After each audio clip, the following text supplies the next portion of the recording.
So if you have a question about leave it to the free market or should the Hmm. government intervene, not asking about what method of government, specifically should they intervene or leave it to the free market. They've asked Yeah. this before with an AQA with libraries, buses, and all that kind of stuff.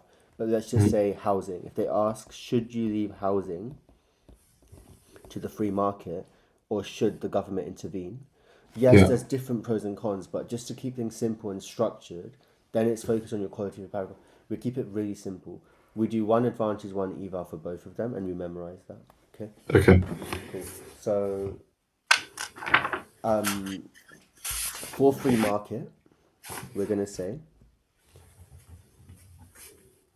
easily respond to changes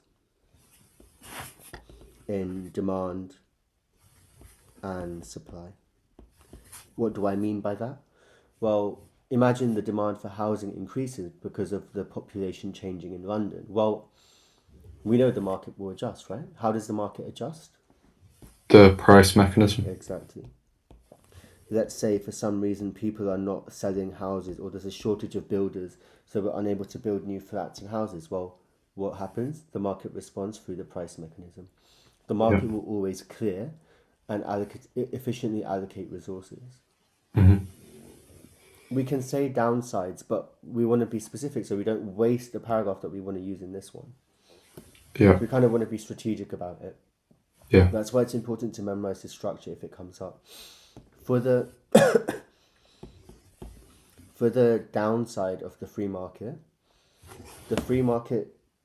yes, we've got externalities, but we're going to use that in the other one. Okay, so to be careful, and we can use this in the questions about the labor market as well. Should we leave wage differences and inequality to the market, or should we intervene? Well, the free market only allocates, yes, it allocates resources efficiently, but it only allocates things to who? Who does it allocate goods to?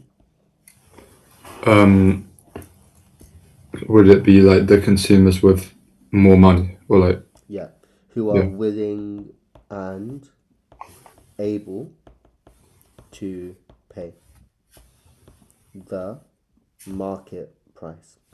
So, what happens to people who can't pay the market price for housing? Well, they're screwed. They can't do anything, right? Yeah. If it's a labor markets question, it's the same thing. The labor market, a perfect labor market, a free labor market, only allocates jobs to those who are willing and able to work the job in the market with at the wage rate. So if somebody's not got the skills, or if somebody's an older person Yeah. who's less mobile, or if Hmm. somebody's a student who's trying to gain experience, or Yeah. someone's got a disability, then they can't easily find. So opportunities aren't equal for everybody. Okay. Okay? So you got the advantage and the disadvantage set now. Hmm.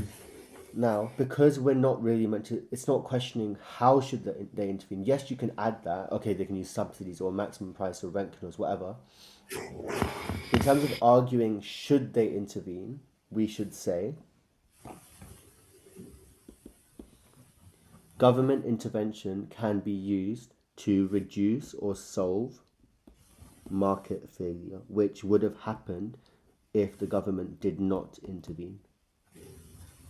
That's when you go on to externalities and you explain in detail, but you say it in the context of without government intervention, there were these externalities, or government intervention helps to internalize or solve these externalities or reduce the underproduction, underconsumption, overproduction, whatever it is. Okay. And then your flip side, what's the disadvantage of government intervention, for example, with housing, that we haven't said yet? So disadvantage of intervention. You could say, oh, like excess demand. Oh, that's specifically with state provision, but what's the general one with any government intervention? How could it, what do we say if it might go wrong? Oh, government failure. Government failure. And then you've got you've got a plan that is flexible and you can use it in any situation. Of Okay. course, if it's housing or whatever it is, or if it's whatever goes specific into that problem, But now you've got four things which will never change if it's a government intervention versus leave it to the market question. Right. Yeah. Cool. And then conclusion you pick depending on your opinion and what the situation is. Yeah. Perfect. The AQA, well, the GCSE economics papers today. So it'll be interesting to see what comes up on there. It's obviously not going to be the same, but they use like extracts that can sometimes be a hot topic from a couple of years ago. So it'd be like good to see. Yeah.